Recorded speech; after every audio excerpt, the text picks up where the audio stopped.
Before a lucid dream begins, nothing dramatic happens. There is no flash of light, no sudden realization, no clear dividing line between awake and asleep. Instead, there is a soft narrowing of the world, a gentle dimming. You're lying still now. Your body already knows this place. The weight of the day has settled into the mattress. Muscles loosen, not all at once, but in quiet waves. Jaw, shoulders, hands, feet. Breathing slows, and somewhere in the dark, behind your closed eyes, your brain begins to change the way it listens to reality. This moment, this almost sleep, almost dream state, is where lucid dreams are born. Not inside sleep, but right before it fully arrives. As you drift closer to sleep, your senses start to let go, but not equally. Sound is usually the last to fade. Touch lingers longer than sight. Your awareness becomes selective, narrowing like a tunnel. Neuroscientists call this transition hypnagogia, a word that sounds complicated but describes something deeply familiar. That strange state where thoughts feel slippery, images flicker without meaning, your body feels heavy or distant, and time begins to behave oddly. You might hear your name whispered, or see a shape bloom behind your eyelids, or feel as though you are falling and jolt awake. These aren't dreams yet, they are fragments. Your brain is loosening its grip on the external world while experimenting with internal reality. This is the doorway. Deep inside your brain sits a small, unassuming structure, the thalamus. During waking life, it acts like a vigilant gatekeeper, filtering sensory information, light, sound, touch, movement. But as sleep approaches, the thalamus changes its behavior. It doesn't shut the gates completely. It simply stops prioritizing the outside world. Signals from your eyes and ears are turned down. Signals from memory and imagination are turned up. This is crucial because lucid dreams do not begin when the brain creates a dream world. They begin when the brain realizes that the outside world has gone quiet and something else has taken its place. Contrary to what it feels like, you don't lose consciousness when you fall asleep. You rearrange it. Brain scans show that just before sleep, the parts of the brain responsible for logic and planning begin to relax. The prefrontal cortex, the region that keeps track of rules, reality and consequences starts to dim. This is why thoughts become illogical, why ideas blend together, why images don't have to make sense. But here's the secret. In people who experience lucid dreams, this dimming is incomplete. A small ember of awareness stays lit, not enough to wake you, just enough to notice. One of the strangest things about this stage is the mismatch between mind and body. Your muscles begin to disengage. Movement feels unnecessary. Effort feels far away. This is not weakness, it's preparation. Your brain is testing paralysis, a safety mechanism that will later keep you from acting out dreams.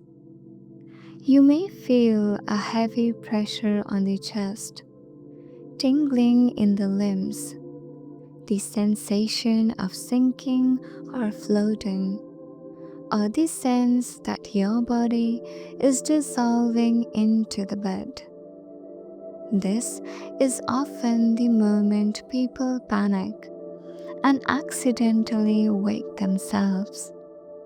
But if you stay calm, if you allow the body to sleep while the mind simply watches, you are standing at the exact edge where lucid dreams begin. As external input fades, the brain starts filling the silence, not with full scenes yet, but with suggestions, a flash of color, a distant landscape, a face that forms and vanishes, a voice without words. These are called hypnagogic hallucinations. But the word hallucination is misleading. Nothing is malfunctioning. Your brain is doing what it evolved to do: simulate reality when input is missing. Normally, you fall past these fragments into unconscious dreaming. But sometimes something different happens. The fragments stabilize, they linger, and awareness, that small ember, notices them forming.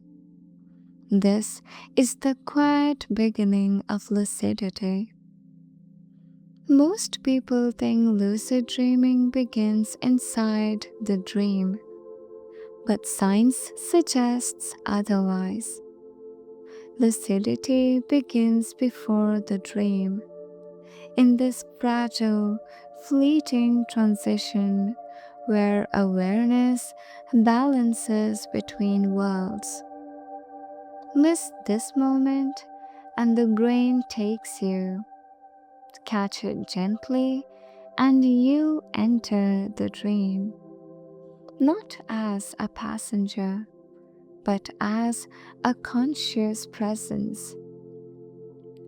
In the next chapter, we'll explore what happens when the brain's dream circuitry activates and how reality quietly hands over control to imagination. For now, stay here at the edge, where the mind is still awake and the dream is just beginning to breathe. Chapter 2: When the Dream Engine Turns On. There is a moment, quiet, almost invisible, when the brain stops waiting for the world and begins creating one instead. You don't feel it happen. There is no switch you can hear click. But inside your skull, entire networks awaken. Ancient systems designed not for logic, but for experience. This is when the dream engine turns on. While awake, your brain is mostly reactive. Light hits the eyes, sound vibrates the ears, touch presses against the skin. The brain responds, but right before a dream begins, that direction reverses. Instead of responding to the world, the brain starts predicting one. Neural activity begins flowing from within. Memory fragments, emotional tones, sensory templates stored over a lifetime. The brain doesn't ask, "Is this real?" It asks something more primitive. Does this feel coherent? And if the answer is yes, the dream continues. One of the strangest discoveries in sleep science is what happens to the visual system. Your eyes are closed, no light enters, yet the visual cortex, the same region that processes real sight, becomes highly active. From the brain's perspective, seeing a dream and seeing the waking world uses the same machinery. This is why dream imagery can feel so vivid, so spatial, so there.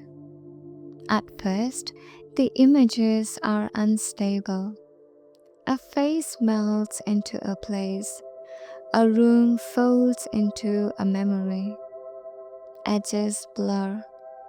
But as sleep deepens, the brain smooths the signal.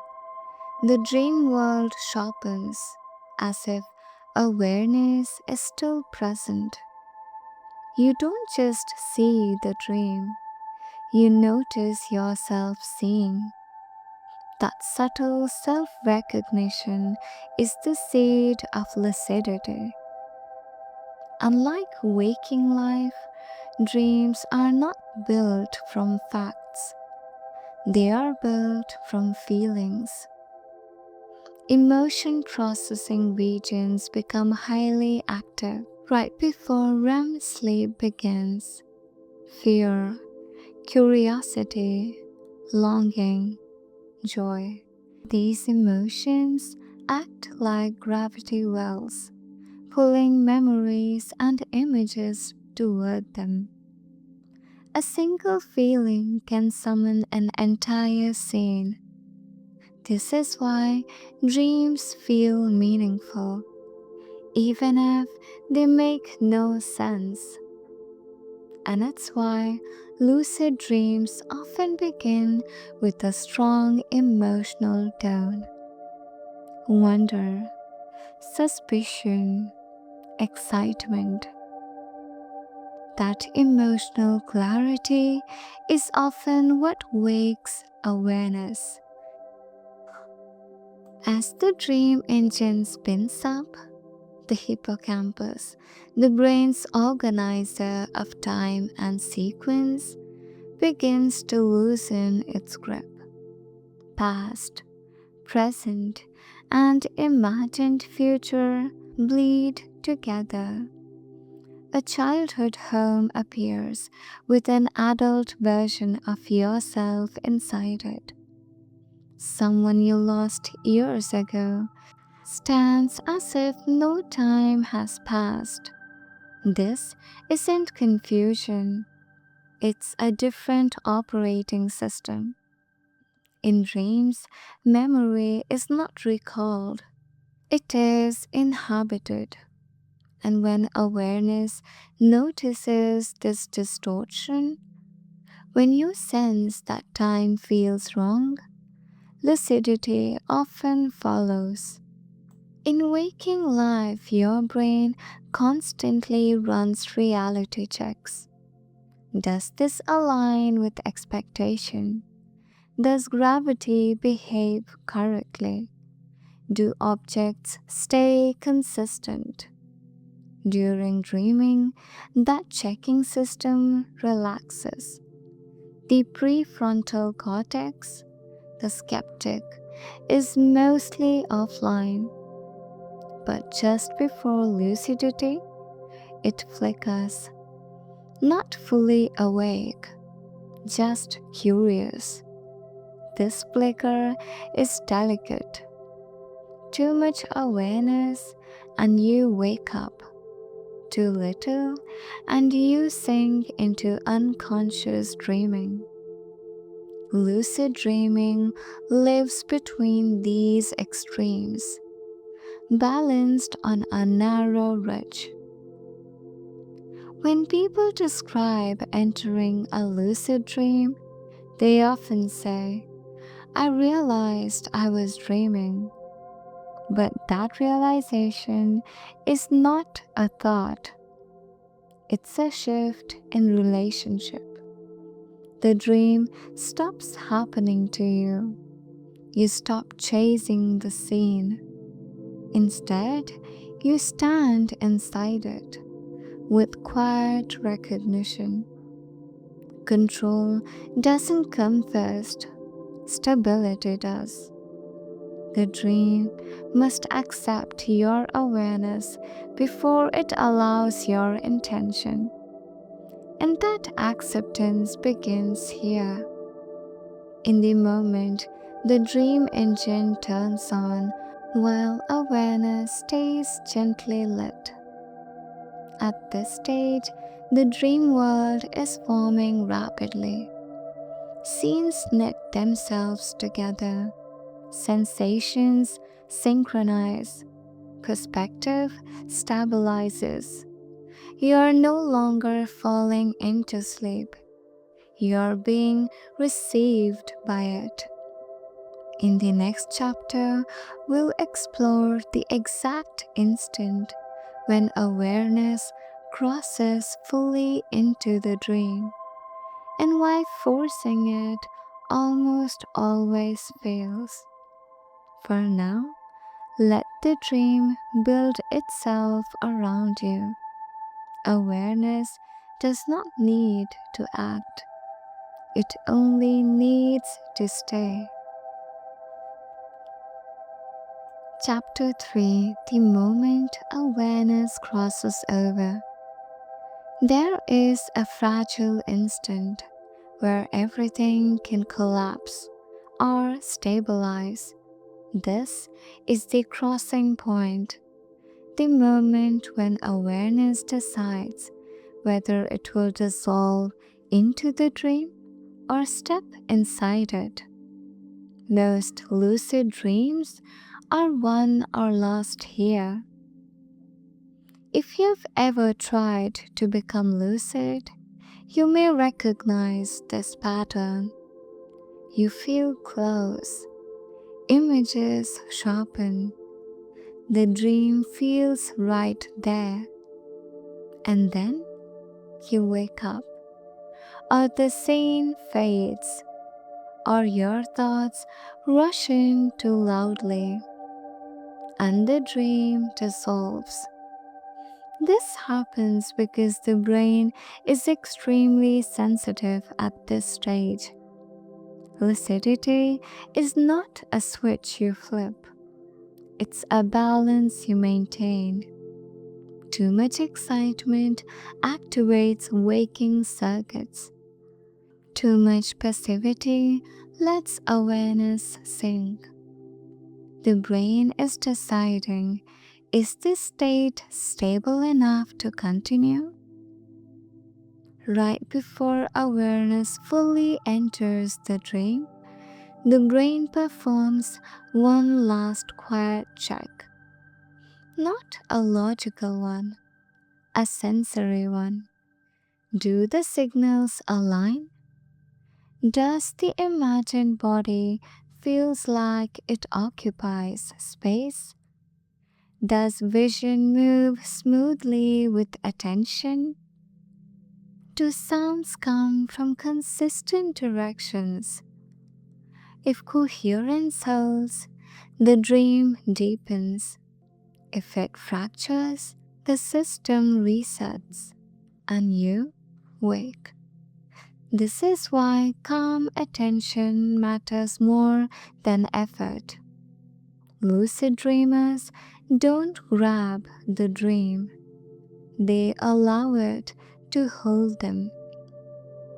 Many people describe a distinct feeling at the moment of entry.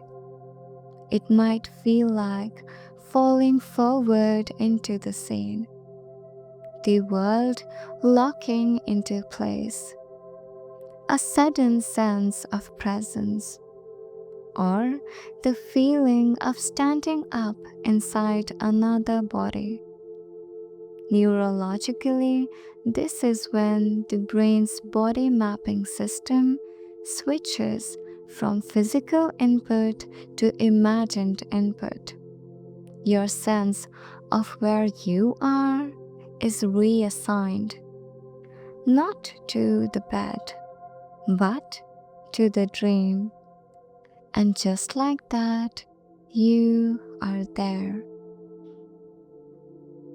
The beginning of a lucid dream is the most unstable part.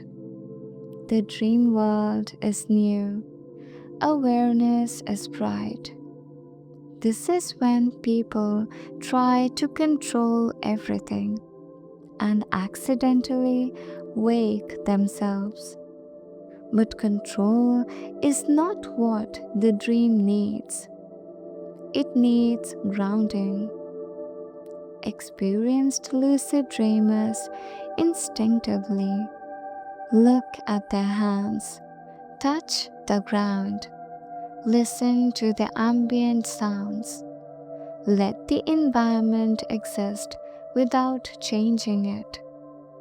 These actions reinforce coherence. They tell the brain, this world is stable, keep it. And the dream listens. Here's a subtle but critical distinction. In lucid dreams, thoughts are disruptive, intentions are accepted. Thinking about the dream pulls you out of it. Intending within the dream anchors you deeper. Thought is verbal, analytical, waking. Intention is quiet, directional, dream native. This is why the clearest lucid dreams often feel strangely silent inside. No inner monologue, just awareness. One of the most surprising things first time lucid dreamers report is not excitement, but conviction. The dream doesn't feel fake, it feels immediate. Textures have weight, distance has depth, presence has intensity. This is because the brain is no longer labeling the experience as simulated. It's simply running perception. Reality, after all, is not defined by external input. It's defined by coherent experience. And right now, the dream qualifies. At this point, there is no edge anymore, no doorway, no transition. You are inside the dream with awareness intact. The body sleeps, the world dreams, the mind watches and participates. In the final chapter, we'll explore why lucid dreams feel transformative, how long they can last, and what the brain learns from visiting a world it created and recognized at the same time. For now, stay steady. The dream has accepted you. Chapter 4: Why the Dream Feels More Real Than Reality. Once awareness has crossed fully into the dream, something unexpected happens. The world doesn't feel imaginary, it feels intimate, sharper, closer, more alive than waking life ever does. And science has a quiet explanation for why. In waking life, your brain is constantly multitasking, monitoring the body, tracking time, filtering distractions, planning what comes next. Reality is diluted by responsibility. But inside a lucid dream, those background processes fall silent. The brain is no longer splitting attention between past regrets and future plans. It is here, fully. This total presence is rare in waking life, but natural in dreams. And presence intensifies experience. This is why colors feel deeper, why motion feels fluid, why emotion feels unfiltered. Nothing competes for awareness. The dream has your full mind. One of the most disorienting aspects of lucid dreaming is time. Minutes can feel like hours. Entire journeys can unfold in what the clock later reveals was only a few moments. This happens because the brain's internal clock relaxes during REM sleep. Time is no longer tracked externally. Instead, duration is measured by experience density. The more vivid the perception, the longer the moment feels. A single lucid dream can feel vast, not because it lasts long, but because it is full. Many people wake from lucid dreams with a strange aftertaste. Not confusion, not disappointment, but meaning. This is because lucid dreams engage the same emotional learning circuits used for real life experiences. From the brain's perspective, if it was felt, it mattered. Encounters in lucid dreams can influence mood, confidence, and creativity long after waking. Not because the dream was mystical, but because the brain doesn't dismiss internally generated experiences. They are still experiences. Lucid dreams do not end abruptly, they thin. Sensations soften, edges blur, attention loosens. As REM sleep cycles shift, the brain gradually reactivates, waking monitor systems. The prefrontal cortex stirs, body awareness returns, and the dream releases you as gently as it arrived. Trying to hold on usually accelerates the ending. Letting go often allows the softest landing. Lucid dreaming is not an anomaly, it is a demonstration, a glimpse of what the brain can do when awareness and imagination coexist. It reveals something personal, something profound. Reality is not passively received, it is actively constructed. Every waking moment is already a collaboration between sensation, memory, and expectation. Lucid dreams simply make this visible. They show you the machinery while it's running. Right before a lucid dream begins, nothing extraordinary happens. No magic, no mystery, just a mind learning to watch itself as it falls asleep. The extraordinary part is not the dream, it's the awareness that stayed.